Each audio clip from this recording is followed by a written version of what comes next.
Hai, Assalamualaikum. Selamat sejahtera semua. Okey, selamat kembali ke channel Arma Yusof. Terima kasih semua. Okey, so hari ni saya nak kongsi macam mana cara kita nak buatkan animasi mudah, gambar bergerak. Okey, so gambar yang kaku bergerak.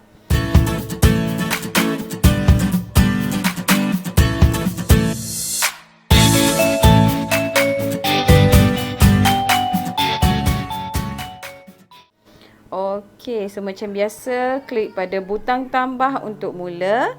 Klik pada skrin 16:9.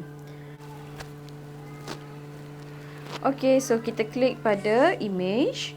Ambil background. Saya gunakan background warna hitam hari ni. Panjangkan sikit. Okey, seterusnya pergi kepada layer. Ambil media.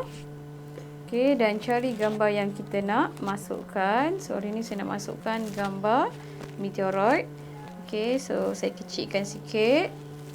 Okey, so sekarang saya nak meteoroid ini seolah-olah bergerak. Jadi, untuk lebih mudah, saya akan buat landasan dia dahulu. Okey, tanda right. Okey, pergi kepada layer. Klik pada handwriting. Okey. Kemudian, cikgu lukiskan landasan yang cikgu. Okey, lukiskan landasan yang cikgu nak. Okey.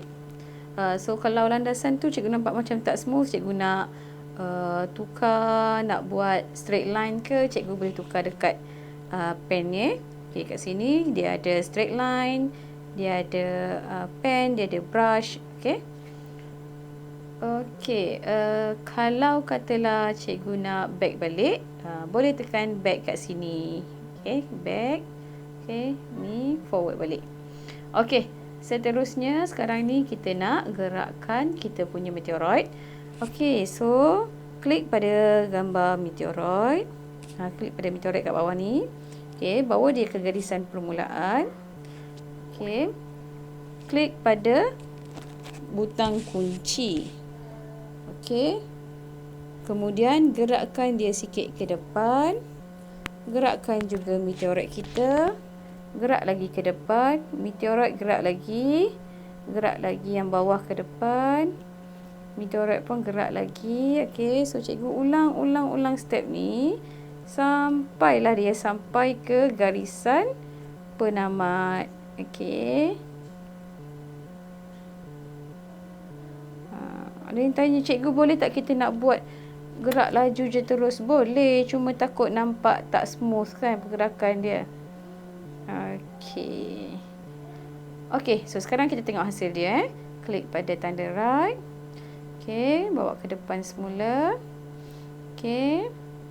So, klik pada handwriting tadi, kita boleh delete dia. Okey, so sekarang kita try play. Okey, so sekarang dia akan bergerak mengikut landasan yang kita buat tadi. Okey, boleh Kalau nak slowkan dia, panjangkanlah sikit. Panjangkan background. Panjangkan waktu untuk gambar. Okey, so nanti dia gerak slow sikit. Okey, kita try Okey, seolah-olah meteoroid itu sedang terapung-apung ataupun bergerak di angkasa. Terima kasih kerana menonton. Jangan lupa untuk like, share dan subscribe channel cikgu. Sampai berjumpa lagi.